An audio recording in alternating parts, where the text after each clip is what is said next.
Thanks, Laskin Corla. Firstly, I just want to thank the families, the advocates, and the children in the gallery taking their time out to fight for what just should be healthcare. You should just get the healthcare that you need in this country. You shouldn't be on long waiting lists. You shouldn't be waiting over a year to get just healthcare. It is a national scandal that we're here tonight, we've been here before, that children with scoliosis are being failed in such a brutal, inhumane way by this state. Every day, every week, every month that goes by with children on waiting lists for necessary operations, conditions getting worse, in more and more discomfort and pain, and heading towards a point of not being operational. Like, that is an absolute scandal. I got many different emails from parents. I want to quote one, just to give a picture of what that looks like as parents, as a family. On a personal note, our own son is waiting for scoliosis surgery and was due to have it back in August 2022. We have had to blue light him by ambulance multiple times now because he couldn't breathe and his oxygen levels were dangerously low. He had his first case of pneumonia at only 2 years of age, and he's even ended up in ICU because his breathing was so bad. His ribs are quite literally crushing his lungs thanks to his scoliosis, and yet he is sat on a wait list and is having zero monitoring of his condition. That is just an undefensible scandal to have happening, not once, but multiple times in our country.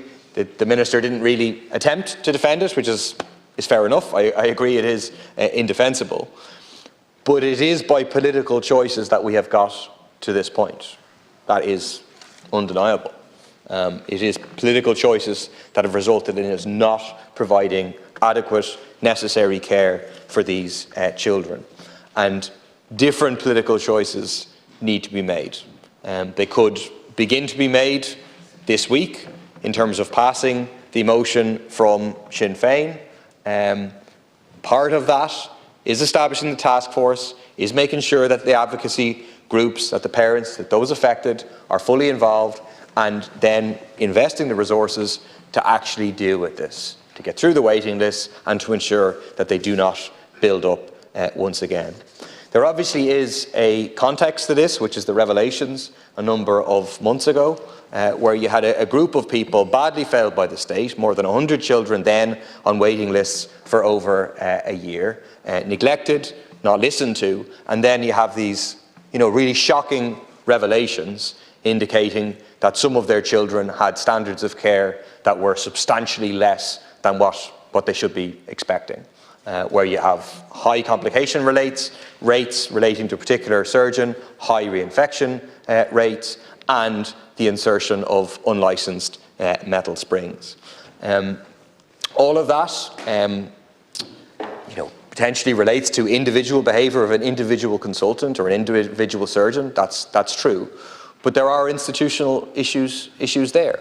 I mean, the very fact of how this could have happened, how, for example, springs could have been brought in to operating theatres, could have been inserted inside children, how that could have happened speaks to wider institutional, cultural issues, governance issues within CHI, but also the response to this.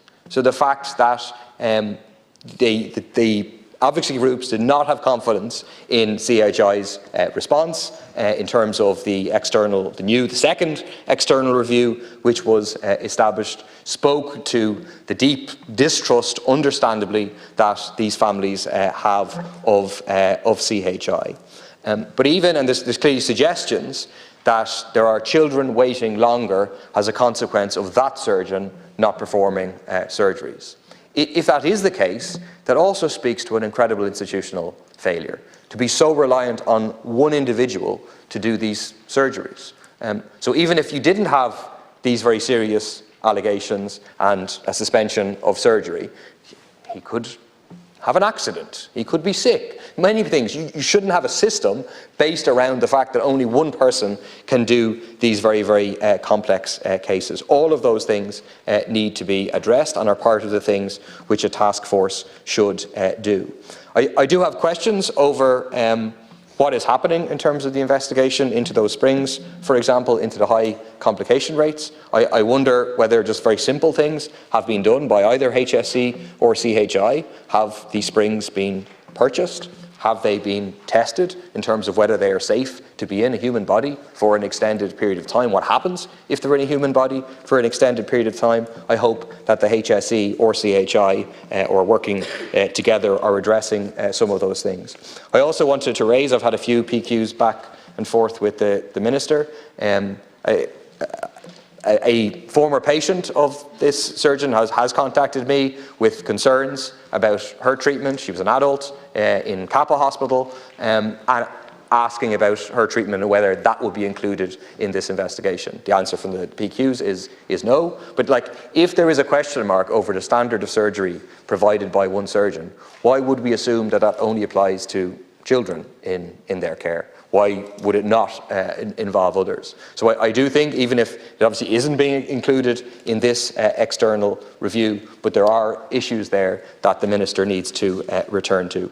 The bottom line, I just reiterate the point, political choices have led us to this point. Different political choices need to be made. We need a task force. We need action.